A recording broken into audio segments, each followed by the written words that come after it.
Oi, o Ciência Convida hoje está falando para você a respeito da matemática e a relação desta com esse avanço tecnológico. Vamos falar agora da questão da computação. Estamos com o nosso amigo Jakes aqui, o Jackson, vai estar falando para você sobre essa questão da evolução. Observa que eu tenho aqui em mãos, olha, eu tenho disquete, CD e o pendrive. Quer dizer, dá para você ver a evolução, né, apenas aqui em uma mão. Bom, pode falar para o nosso amigo telespectador a questão dessa evolução da computação. O que é a computação? Bom, a computação, assim, o início de tudo foi, na verdade, uma calculadora, né? Quando começou lá a vontade de fazer cálculos mais complexos do que a gente tem hoje em dia. Aí desses cálculos que a gente teve lá, surgiu na Segunda Guerra Mundial lá, né, o primeiro computador, aquele que ocupava um andar inteiro lá, feito por válvulas, que tentava muito. Sabe o nome dele? ENIAC. Isso. E ele, através dele, então, a gente teve aí o início desse avanço tecnológico, quando começaram, então, os primeiros projetos de computadores. Logo após a gente teve, então, futuramente, né, a parte de troca ali por transistores. A parte de válvula começou a utilizar, ao invés de utilizar isso, utilizar transistores. E aí a gente já conseguiu alcançar os microcircuitos, conseguiam fazer na escala micro a velocidade que tinha. E aí, depois disso foi o avanço cada vez melhor. No início, para você ter ideia, você tinha cartões magnéticos. Assim, cartões magnéticos são cartões de papel. E esse cartão era furado para poder colocar na máquina e ele entendeu o que a gente queria. Esses furos eram o que em si? Bom, o que você tem? Você tem que comunicar através de alguma forma com aquela máquina ou com a pessoa. A gente, por exemplo, aqui falando português, todo mundo compreendendo a gente, ou não, talvez, mas aí, através disso, a gente tem também a forma de comunicar com o nosso computador. Ou seja, ele entende o quê? Ele entende energia ou falta de energia, ou seja, sim ou não, 0 ou 1. Então, ao invés de a gente contar aí 1, 2, 3, 4, 5, 6, 7, 8, 9, 10, o computador nosso vai contar 0 e 1. Vai utilizar somente dois números e através desses dois números, que são 0 e 1, ele vai identificar tudo que existe. Aí, então, nos programas, por exemplo, iniciais, o que a gente tinha? A gente tinha lá a parte de comunicação com a máquina, onde a gente furava os cartões, indicando que tinha o valor de 0 ou o valor de 1, 0 ou 1. E através disso daí a gente construía palavras da forma que ele entendia. É como se a gente estivesse traduzindo o nosso idioma para um idioma inglês, não, para o idioma do computador, o idioma computacional. E através disso, então, ele conseguia ali pegar os cartões e devolver resultados impressos, que era na linguagem que a gente conhecia. Fazendo a leitura. Isso, através dessa leitura. Então você tinha sistemas de lote, por exemplo, que tinha uma pessoa lá, ficava só colocando aquele monte de papel lá de tarefa, pegava fila enorme para poder utilizar o computador, porque demorava muito, né? Até que teve a ideia de colocar dentro dele uma memória, e nessa memória colocar um programa de computador que era capaz de entender uma linguagem mais avançada. Ao invés de você falar 01010001 para poder fazer uma soma, você conseguia falar soma, ADD, que era o AD em inglês. E a partir disso, então, você conseguia uma comunicação mais fácil. Até então, isso aí sempre avançando até a gente chegar nos sistemas atuais.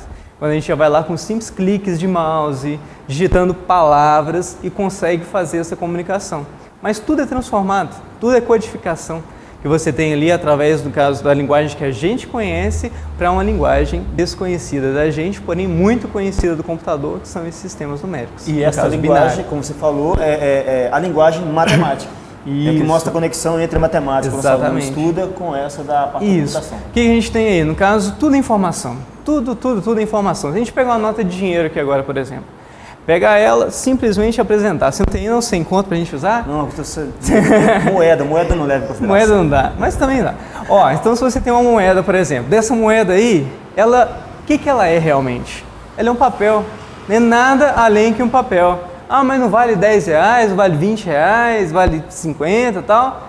Poxa, isso daí é o valor, é a informação colocada naquele papel. E é por isso que a gente consegue chegar em cartões eletrônicos. Ali deixa de ser dinheiro? Não deixa. Por quê? Porque o valor, a informação está junto com ele. E essa informação que a gente tem, ela pode ser armazenada em quê? Em números. E esses números que a gente tem na informação podem ser processados e analisados por computadores e programas de computador. E através disso, então, a gente consegue transformar tudo que a gente compreende aqui no mundo real nosso, na parte computacional. Então, o que a gente tem? Sabe Stephen Hawking? Sim. sim. Ele foi o cara que fez o primeiro desenho lá do buraco negro. E o que é o buraco negro para a ciência? Ela não sabe. Só sabe que ele aumenta com o tempo e você não consegue captar nenhuma imagem de dentro dele. Exato. Como é que foi o primeiro? Isso. Como é que foi o primeiro desenho de um buraco negro? Foi com triângulos e quadrados, onde um aluno dele jogava uma moeda para poder sortear o que ia desenhar. E na teoria dele, esse buraco negro ele consegue transformar qualquer coisa que chega nele em informações. Ou seja, a transformação que a gente tem da nossa informação em binário, ela seria uma transformação dos nossos dados, espaçonaves, planetas e tudo mais, planetas não, né? Estou exagerando. Mas dessas informações, essas poeiras cósmicas e tudo mais, em informações que a gente tem conhecidas para o buraco negro. E por isso, então, ele agregando informação e aumentando com o tempo. Então, essa parte de você conseguir representar o mundo todo aí com sim e não, é uma coisa muito possível, começada lá por George Bowley, lá no início da história, que tem então a forma de você colocar uma lógica ali no computador. Se isso e aquilo, então você chega no resultado final, certo? Então isso tem uma ligação também, por exemplo, com o cartão magnético? Sim, Só passa o cartão magnético, se tiver dinheiro, com sai o certeza. dinheiro em si. Tem uma ligação com essa informação? Tem a ligação, sim. Tem o cartão magnético e tem um outro leitor que a gente pode mostrar, que fica até fácil aí, fica legal para o pessoal poder fazer em casa, que é pegar um CDzinho, um laser, todas as informações que estão gravadas aqui, elas estão de que forma? Alguém faz ideia? A gente tem aqui as informações gravadas em 0 e 1, da mesma forma que é gravado para um computador poder entender. Então, se você pegar um laser em casa e jogar aqui, você vai ver que ele tem 2 raios de refração diferentes. E esses 2 raios vão mostrar para vocês os valores que ele tem, que é o valor de 0 e 1. E é assim que um laser óptico consegue fazer a leitura de um CD. Um cartão também, aquela parte magnética, são escritos ali os números, que conseguem ser lidos e identificados, inclusive transformados para um sistema que a gente conhece. Com números, você deve estar ficando assim meio louco, mas como que o computador entende esse número, como que ele transfere isso para você? O nosso amigo Jackson vai estar mostrando. Como que funciona, então, essa, entre aspas, parafernália? Bom, espero não confundir mais a mente de vocês, mas vamos olhar então. A gente tem aí, no caso, a forma do computador trabalhar que é com números binários.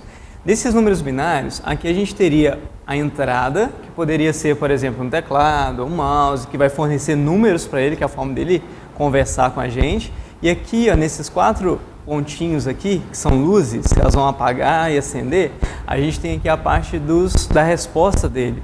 Igual aqui, por exemplo, é uma calculadora dele, uma calculadora simples. Aqui eu tenho, por exemplo, um número e eu estou fazendo a soma dele com outro número. Pode ver que eu tenho aqui, ó, este número, que é 001, que está tratando aqui, somando com 010, que está dando para a gente final 0, 0, 1 e 1. Esse número aqui, então, fica meio complicado pra gente, né? Porque é a mesma coisa chegasse uma pessoa falando lá no idioma que a gente nunca viu na vida e conversando com a gente. Fazer a leitura. Basicamente isso.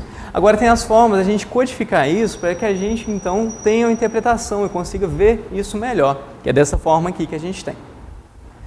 Aqui, por exemplo, eu tenho os codificadores para poder fazer essa transação, aqui embaixo. E aqui, ó, eu tenho a mesma entrada, pode ver que é o mesmo circuito que a gente tem, só que aqui eu tenho a entrada e aqui embaixo eu tenho, ó, um número 0. Então já está uma forma mais fácil da gente identificar. A representação. Isso. Aqui é a representação do segundo número e essa daqui, ó, é a última representação, que são desses números aqui. Então quando eu tenho aqui o número 1, olha só, descobrimos agora qual número que era esse primeiro aqui nosso. E aqui o segundo a gente vai fazer exatamente o mesmo número daquele, ó, que é o número 2. Então a soma de 1, que é só esse número aqui igual a 1 e os outros iguais a 0. E 2, que é esse daqui, deu essa resposta que é a resposta de 3, que para o computador são aqueles pontos ali onde a luz apagada indica 0 e a luz acesa indica o número 1. Certo, então ok, então seria o 1 seria 0, 0. Isso. Sempre que você tem aqui o sistema binário poder contar, você consegue então fazer várias representações. Então a gente tem aí no que? A gente teve 2 entradas, que foram 2 números para a nossa calculadora, e aí desses 2 números a gente teve um resultado final. E esse resultado final, então, ele foi obtido e mostrado para a gente de uma forma que a gente consiga ver, certo? Assim é feito todo o sistema de cálculo na Sim, calculadora? lógico que aqui a gente trabalhou com pouco. O primeiro número a gente tinha só 3 números que poderiam ser 0 e 1, 0 e 1. Então tinha 0, 1 aqui, 0, 1 aqui, 0, 1 aqui. O segundo número também. Só que o computador trabalha, por exemplo, com 32 bits ou computadores novos 64 bits. Então você tem aí um avanço muito maior. Além disso, eles processam de uma forma muito mais rápida do que essa. E os circuitos são mais rápidos. Para você ter ideia aí, no caso da computação, onde é que ela interage, que a gente nem percebe, a gente tem, por exemplo, celulares que tem lá dentro Windows Mobile, que é um tipo de sistema operacional, tipo esse Windows nosso personal, só criado para celular. A gente pode ter também Android, que é um Linux, só que feito no celular. Ou seja, vários sistemas operacionais, computação agindo muito ali em cima. E a gente tem também cartões de banco, aqueles que tem chip. Já parou para pensar que dentro daquele chip ali tem um sistema de criptografia, de segurança, de codificação? Que é a parte de matemática também. E isso, totalmente capaz de apresentar a validade daquele cartão. Okay. Então você tem as formas de trabalhar aí que são inúmeras e você tem um avanço cada vez mais rápido com isso. A gente chegou aí um pouco na parte da evolução do silício, né, que você não consegue aí ter processadores mais rápidos. Eles começaram a colocar vários processadores juntos. Mas a gente já está partindo aí para outros processadores com grafeno, outros também através de nanotecnologia. Então, assim, são os avanços da computação. Que vão trazer o quê? Toda essa lógica matemática colocada ali de uma forma que traga informação para a gente. Ok, meu amigo. Como foi dito anteriormente, matemática é vida.